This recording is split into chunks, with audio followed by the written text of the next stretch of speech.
1967년 이스라엘과 아합 연합국가 간의 전쟁이 있었습니다. 많은 이들이 예측을 하기를 이 전쟁은 분명 아랍 연합군의 승리로 끝날 것이다. 왜냐하면 그때만 해도 어떤 석유를 기준으로 말미암아 많은 부를 축적하였던 나라가 바로 아랍 국가 아니겠습니까? 그런데 전쟁 초 이스라엘은 담대하게 이렇게 외치는 겁니다. 우리는 당신들이 알지 못하는 최신 무기를 가지고 있습니다. 당신들에게 알려줄 수는 없지만 우리는 이 강력한 무기를 활용하여서 이 전쟁에서 꼭 승리할 것입니다. 그리고 결코 우리가 질 거라고 생각을 해본 적이 전혀 없습니다. 전쟁은 시작됐습니다. 그리고 세계 많은 그 전쟁 연구가들이 이스라엘이 이야기하는 그 무기라는 것이 무엇일까? 신식 무기라는 것이 무엇인지 그걸 알아내기 위하여서 노력했습니다. 그런데 아무리 파헤치고 파헤쳐도 그 무기가 무엇인지 나오지 않는 겁니다. 그리고 전쟁이 끝났습니다. 결과가 어떻게 됐나요? 이스라엘의 승리로 끝났습니다.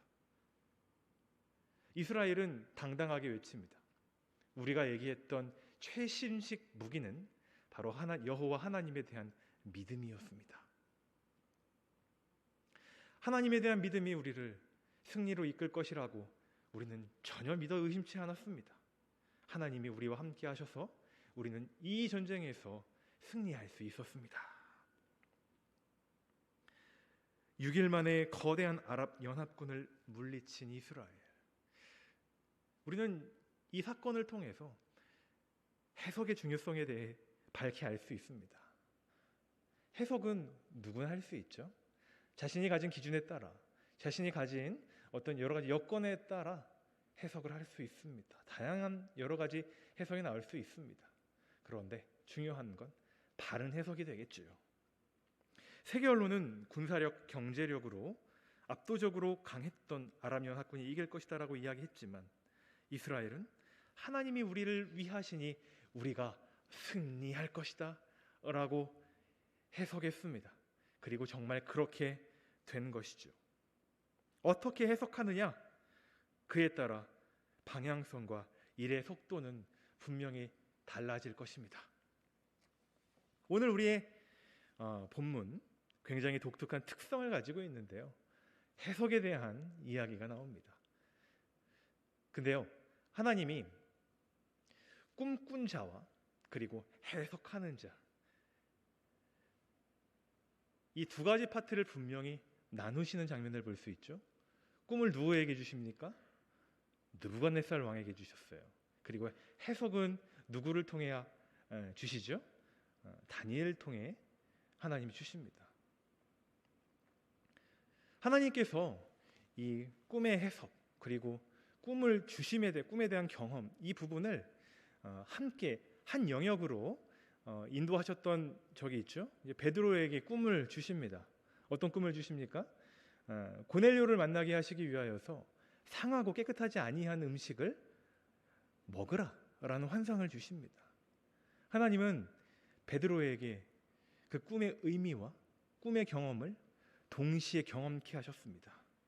그런데 이번에는 좀 다르죠. 하나님이 꿈을 주는 사람 다르고 해석하는 사람 다릅니다. 분명히 여기엔 하나님의 분명한 의도가 있는 것입니다. 하나님은 왜 이러한 일들을 주실까요? 그리고 이 두 가지 엄연히 다른 영역들을 왜 하나의 통합으로 이루는 장면들을 주님께서 보여주시냐 말입니다. 느부갓네살은 육적 세계, 세상 영역을 상징하는 인물입니다.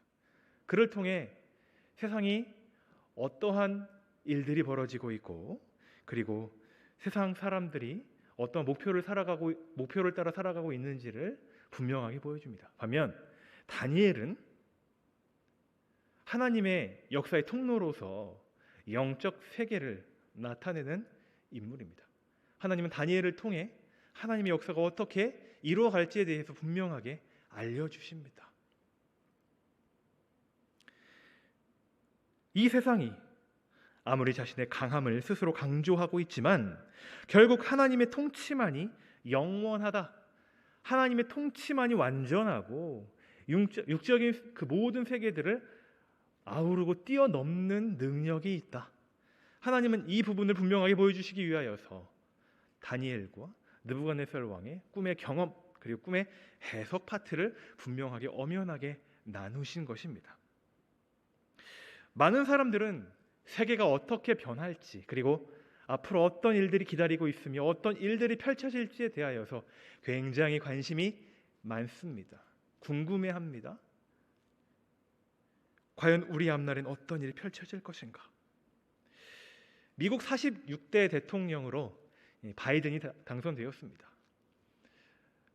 선거 때 세계 많은 언론들 그리고 세계 많은 이들이 이 선거에 대하여서 관심을 가졌습니다. 왜냐하면 누가 당선되느냐에 따라서 앞날의 일이 바뀔 것이 뻔하기 때문입니다. 바이든이 되느냐, 트럼프가 당선되느냐에 따라서 미국 자국민들뿐만 아니라 세계에 영향을 미칠 많은 일들을 바라보면 그 일에 관심을 두지 않을 수 없는 그런 상황이었죠. 한번 무역 파트만 봐도 엄연한 차이가 있습니다. 바이든은 미 동맹국들과의 규합을 통해서 중국을 견제하겠다. 그러나 트럼프는 미국 우선주의를 계속해서 외쳤죠. 에너지 파트를 한번 볼까요? 바이든은 화석 연료를 도외시한 채 2035년까지 그린 에너지로 100% 바꾸겠다. 그러나 트럼프는 다릅니다. 그는 추가 오일 시추에 대한 긍정적인 이야기들을 계속해서 내놓았었습니다. 이민 분야를 한번 살펴볼까요? 바이든은 시민권 취득을 위한 길을 더 넓히겠다, 창출하겠다 이렇게 얘기를 했습니다. 그러나 트럼프는 이민을 합법적으로 계속해서 축소시키겠다, 정반대되는 그러한 정책들을 내놓았었습니다. 그리고 이제 바이든이 당선이 되었죠. 세계는 바이든의 정책 방향에 따라 재빠르게 움직이고 있는 것입니다. 오늘 우리가 읽은 다니엘서, 이 세상의 주권, 통치권 누구에게 있다고 강조하고 있습니까? 바로 살아계신 하나님, 전능하신 그 주님께 우리의 모든 일들, 모든 행사, 모든 미래가 달려있다라고 분명하게 이야기를 하고 있는 것입니다. 누구도 범접할 수 없는 위대하신 하나님, 은혜와 사랑과 진리가 충만하신 그 주님의 역사하심 가운데 세계는 흘러가고 있고 역사는 향하고 있다라고 이야기를 하고 있는 것이지요. 역사의 끝엔 결국 하나님 나라만이 남게 되고 하나님 나라의 완성이 이 역사의 결론임을 알 수 있습니다. 우리 함께 좀 읽어보겠는데요. 우리 본문 25절 말씀입니다. 왕이 사람에게서 쫓겨나서 들짐승과 함께 살며 소처럼 풀을 먹으며 하늘 이슬에 젖을 것이요 이와 같이 7대를 지낼 것이라.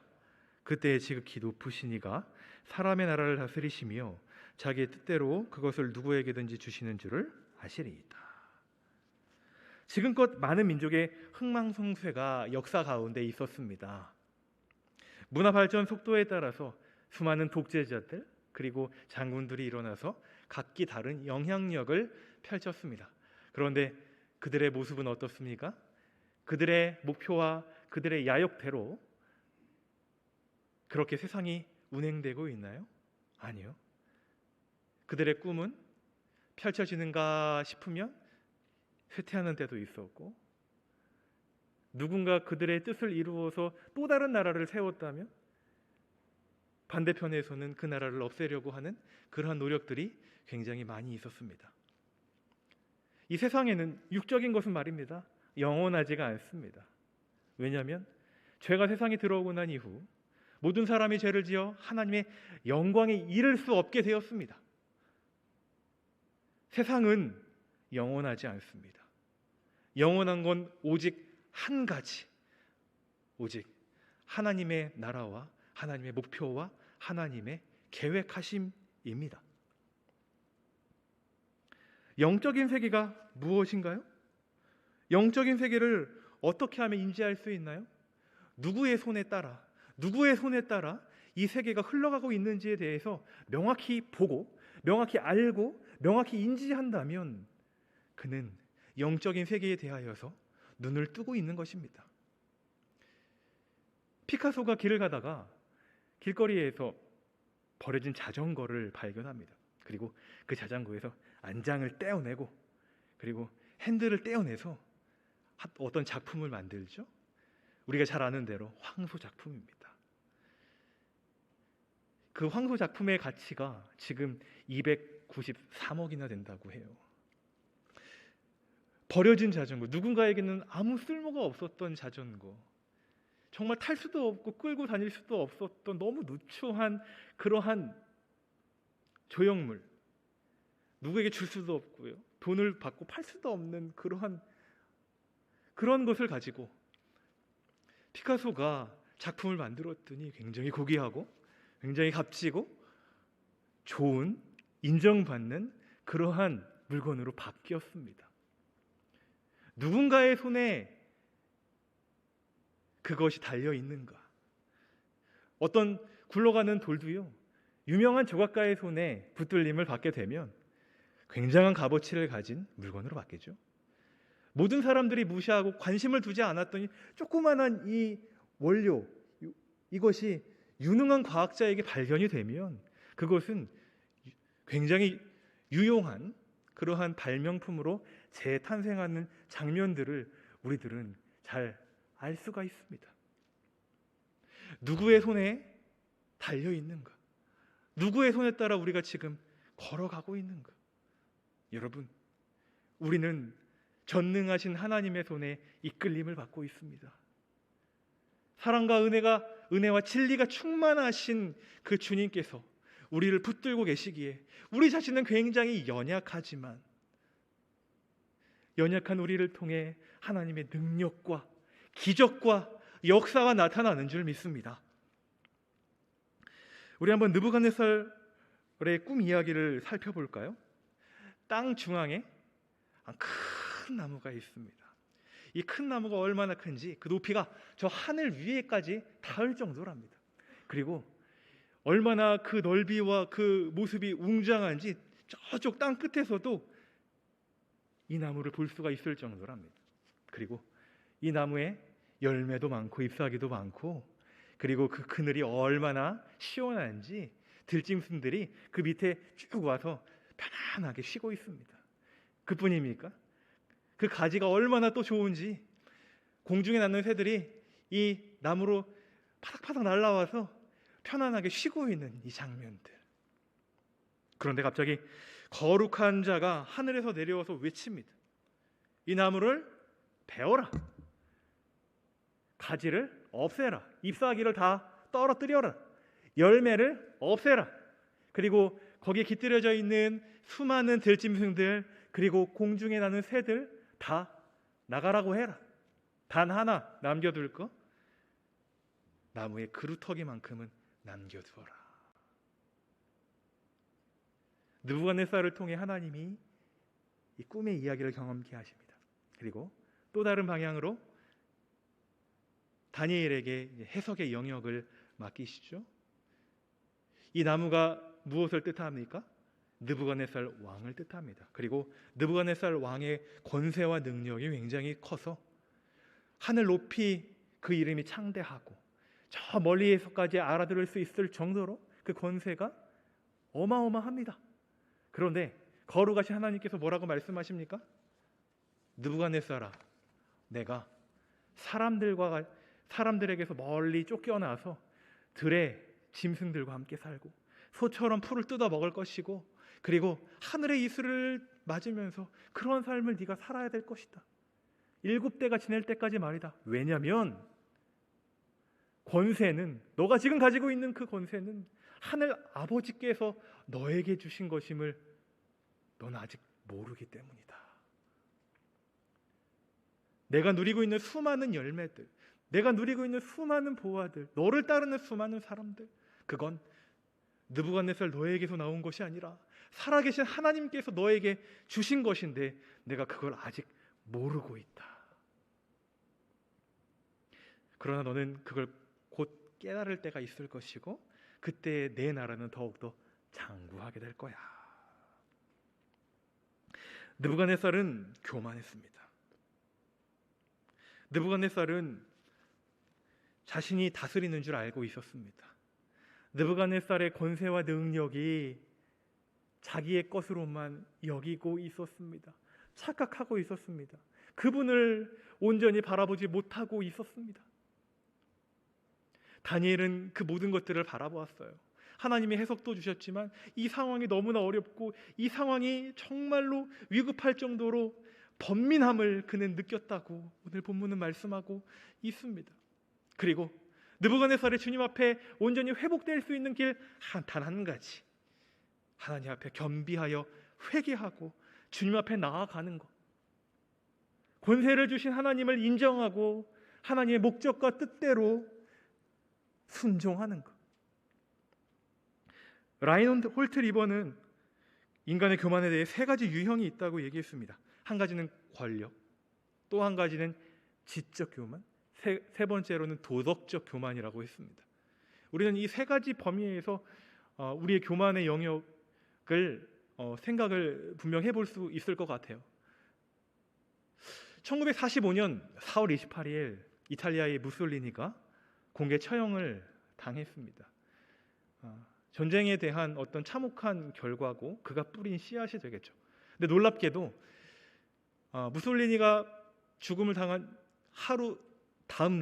그 다음 날 히틀러는 결혼식을 올립니다. 이 결혼식은 어떤 축복을 받기 위한 결혼식이 아니었습니다. 그 결혼식은 곧 죽음의 결혼식이었습니다. 독일이 졌고 독일이 패망에 이른 것들을 분명히 알고 있는 그런 상황에서 그는 결혼식을 올립니다. 그리고 그 다음 날 그는 자살합니다. 사랑하는 여인에게는 청산가리를 먹였고요. 그리고 그는 18장에 달하는 유서를 씁니다. 그 유서 가운데 이런 내용이 있더라고요. 나는 전쟁의 포로가 되어 적에게 잡히는 것이 너무 두렵고 치욕스럽고 받아들이기 힘들어서 이 자살의 길을 선택한다. 내가 죽거든 내 시신을 다 소각시켜달라. 그 누가 히틀러가 그렇게 자신의 생을 마감할 거라고 생각을 했겠습니까? 권력, 힘, 능력, 그것은 곧 하늘 아버지께서 주시는 것입니다. 그리고 하나님께서 우리들에게 허락하여 주신 그 귀한 선물을 하나님의 방법과 하나님의 뜻과 하나님의 역사하심대로 온전하게 사용하는 그것이 곧 주님의 구원하심을 받은 자들의 의무이자 책임일 것입니다. 영적인 안목, 바로 하나님은 오늘도 살아계셔서 그분의 구속사적인 목적을 이루어 나가고 계십니다. 오늘 아침에 눈이 내렸습니다. 오늘 눈이 내린 곳 우연일까요? 아닙니다. 하나님의 계획하심에 포함되어 있는 일입니다. 하나님의 목적에 포함된 일이라고 우리는 영적인 안목으로 표현할 수가 있습니다. 하나님이 우리들에게 수많은 사람들, 또 귀한 교회를 허락하여 주셨습니다. 그 이유가 뭘까요? 하나님의 교회 지체가 되어 주님을 위하여서 충성하고 봉사하고 헌신하여서 하나님의 부르심을 받는 그날에 영광의 나팔과 함께 주님을 찬양하며 하나님 앞에 나아가는 것들을 바라며 우리 주님께서는 귀한 소명을 우리들에게 허락하여 주셨다는 것이죠. 혹시 우리는 착각하고 있지는 않습니까? 내가 현재 누리고 있는 이것이 나에게서 시작되었다라고 착각하고 있지는 않으신지요? 그리고 우리의 미래가 내가 얼마만큼 이 자리에서 열심히 노력하느냐에 따라서 보여질 것이다 라고 혹시 생각하고 계십니까? 혹시 이 세상의 역사가 강대국들의 손에 달려있다라고 생각하고 계시지는 않으신지요? 영적인 안목으로 우리는 바로 고백할 수 있어야 합니다.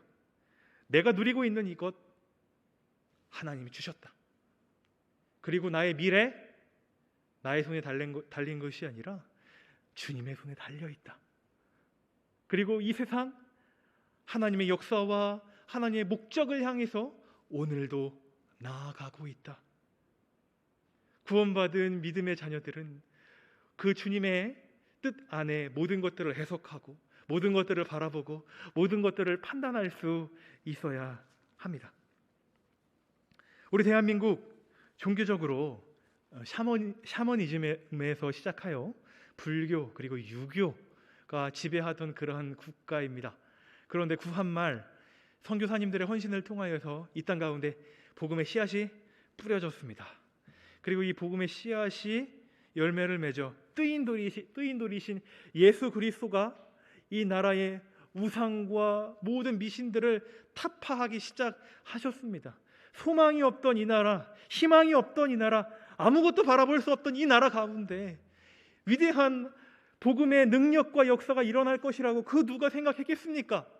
서방의 수많은 나라들, 복음의 선진국이라고 얘기할 수 있는 나라들조차 이 나라에 소망이 없다라고 그렇게 평가했었습니다. 그러나 눈을 뜨고 바라보십시오. 이 땅 가운데 어디서든지 하나님의 교회, 주님께서 세우신 귀한 교회에 나아가 주님의 이름을 부를 수 있습니다. 주님께 예배를 드릴 수 있습니다. 주님 앞에 나올 수 있습니다. 이 얼마나 귀한 은혜입니까? 대한민국은 정치적으로 세계 열강 가운데 많은 영향을 받았던 나라입니다. 일본, 중국, 러시아 뿐만 아니라 포르투갈, 프랑스 등의 그런 서방 나라들의 영향도 받았었죠. 그리고 이제는 G2 국가인 중국, 미국의 영향을 받으며 우리나라는 계속해서 발전해 나갈 것입니다. 그런데 정말 그들의 영향만 받으며 나아갈까요? 그들이 정말 우리의 모든 것들을 좌지우지하는 그러한 유일한 손이 될까요? 아닙니다. 대한민국은 하나님을 진정으로 섬겨야 합니다. 하나님을 처음으로 모셨던 그 순간, 그때로 다시 돌아가 살아계신 하나님 앞에 무릎을 꿇고 우리의 미래와 우리의 나라와 우리의 가정과 우리의 목표와 우리 모든 것들을 하나님께 맡겨 주님께서 이루실 그 일들을 위하여서 우리들이 겸비하며 나아가야 합니다. 다니엘을 통해 느부갓네살 왕에게 말씀하신 하나님의 말씀을 기억하십시오. 그는 회개를 외쳤습니다. 그는 하나님께 그 모든 권력에 힘이 있다, 그것을 깨달으셔야 합니다. 왕이시여 주님을 깨달으셔야 합니다 라고 외쳤던 그 다니엘의 외침이 곧 우리의 영혼을 후벼 파고 우리 영혼에 도전을 주는 말씀이 되어야 할 것입니다. 희망이 보이지 않으십니까? 삶을 살아감에 있어서 우리의 앞길에 대한 수많은 걱정이 있으십니까?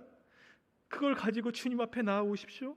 주의 십자가 앞에 무릎 꿇고 겸비하며 나아갈 때 주님께서 우리를 붙들어 주실 것입니다. 1981년 4월 미국에서 수상 스키 선수를 꿈꾸며 열심히 노력하였던 20대 청년이 있습니다. 수상 스키 연습을 다 마치고 정리를 하기 위하여서 배에 왔는데 그만 그의 다리가 배 밑에 있는 프로펠러로 밀려 들어가는 것입니다. 그 순간 그는 어찌할 방도가 없었고 두 다리가 그만 절단되고 말았습니다. 이제 이 청년의 앞으로의 삶은 어떻게 할까요? 그는 의족만을 의지하며 살아가야 할까요? 크리스찬이었던 청년이 하나님 앞에 간절하게 기도합니다. 주님, 전 이대로 포기해야 될까요? 그러나 주님, 전 포기하고 싶지 않아요. 제게 있는 조그마한 가능성이라도 주님 사용하여 주셔서 내 앞길을 좀 인도해 주십시오 라고 하나님 앞에 간절하게 기도합니다.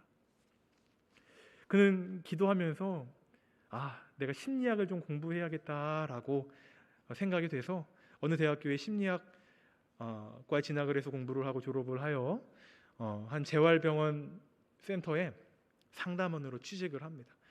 자신과 비슷한 처지인 사람들을 위로하고 그들에게 힘을 주기 위한 여러 가지 많은 일들을 하던 어느 날 그는 기도하다가 잠이 듭니다. 그리고 그 잠자리에서 신기한 꿈을 꾸는데요. 하나님께서 말씀하시기를 너는 산에 올라가라 이렇게 말씀을 하시더라는 거예요.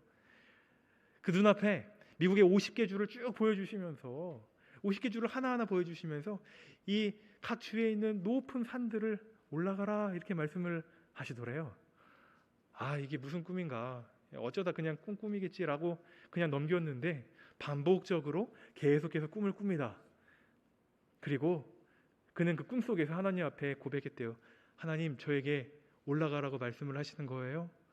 하나님이 올라가라고 하시면 전 순종해야죠. 잠에서 깨어난 그는 하나님 앞에 기도를 합니다. 하나님, 나에게 있는 이 가능성을 주님께서 사용하시려고 하시는군요. 맞습니다. 제가 만일 그렇게 산에 올라가게 된다면 저와 같은 처지에 있는 수많은 사람들이 자신이 가지고 있는 그 가능성을 분명 귀하게 볼 거예요. 주님, 제가 순종하길 원합니다. 그는 서킷 아메리카라는 프로젝트를 가지고 1994년 6월 알래스카주의 한 높은 봉우리를 목표로 하여서 그의 도전이 시작됩니다. 그리고 수많은 취재진들이 그에게 집중하기 시작해요. 왜 당신은 이렇게 어려운 일을 하려고 합니까? 보세요. 의족을 가지고 그렇게 산에 오르는 것이 얼마나 힘든 일인지 당신 보셔서 알잖아요. 왜 이런 일을 하려고 하시죠? 저는요, 전능하신 하나님을 믿습니다. 그리고 하나님이 저에게 주신 자그마한 가능성이라도 이 가능성이 굉장히 귀하다는 것을 믿습니다. 뿐만 아니라 저를 통해서 용기를 얻고 힘을 얻을 그런 수많은 제 친구들을 생각하니 이 모험을, 이 여정을 계속해서 할 수밖에 없습니다. 66일간의 긴 여정 가운데 그는 마지막 하와이주에 이르러 그 높은 봉우리를 끝으로 그의 모든 여정을 마칩니다. 그 봉우리에서 그는 하나님 앞에 저 높은 곳을 향하여라는 찬양을 하면서 하나님께 영광을 돌립니다. 그리고 그 하나님 앞에 영광 돌리는 이 장면이 미국 공영 TV를 통해서 방송이 되었어요. 그는 하나님 앞에 기도를 드립니다. 하나님, 제 가능성을 사용하시니 감사합니다. 하나님, 저와 같은 처지에 있는 수많은 제 친구들이 저를 통해 용기를 얻고 앞으로의 삶을 영위해 나갈 수 있도록 도와주십시오 라고 기도를 드렸대요. 앞을 봐도 뒤를 보아도 옆을 보아도 그를 도와줄 수 있을 것 같은 사람들 아무도 보이지 않아요? 그의 삶을 어떻게 영위해 나가야 될지 길이 보이지 않아요? 그런데 그때 살아계신 하나님께서 그에게 꿈을 주시고 그 한 사람을 통해서 그 인생을 보배롭고 귀하게 여겨주셔서 수많은 사람들에게 하나님의 메시지를 주십니다. 너 할 수 있다. 너도 이 사람처럼 도전하면 할 수 있어. 절대 너희들의 삶을 포기하면 안 된다. 하나님의 꿈과 하나님의 비전과 하나님의 역사하심과 하나님의 목적은 오늘 우리가 살고 있는 이 시대 가운데도 온전하게 이루어 나가고 있습니다. 그리고 우리는 영적인 안목을 환히 띄어 주님께서 우리들을 사용하실 그 일들을 기대하며 오늘도 믿음으로 기뻐 뛰며 나아갈 수 있습니다. 한 치 앞도 판단할 수 없는 상황 가운데 하나님의 통치하심대로 세상이 나아가고 있음을 고백하십시오. 권세 주시는 분도 하나님이시요, 이루어 가시는 분도 하나님이시요, 능력 주시는 분도 하나님이시요, 우리들에게 열매를 주시는 분도 하나님이심을 믿으십시오. 내 꿈과 비전을 하나님 앞에 두고 나를 통해, 부족한 나를 통해 역사하실 그 하나님을 신뢰하는 우리 귀한 예수님께 믿음의 공동체 되기를 주님의 이름으로 부탁드립니다. 기도로 마치겠습니다. 지금도 살아계셔서 역사하시는 하나님 아버지, 우리들에게 예수 그리스도의 생명을 허락하여 주시고 주님을 따라갈 수 있는 은혜 베풀어 주심에 참으로 감사를 드립니다. 너무나 연약하고 미약하지만 오늘도 주님을 따라가길 원합니다. 주님 이루어 주시옵소서. 영적인 안목을 띄워 주시옵소서. 주님 앞에 믿음으로 순종할 수 있는 모든 예수인 공동체 되게 하여 주시옵소서. 예수님 이름으로 기도합니다. 아멘.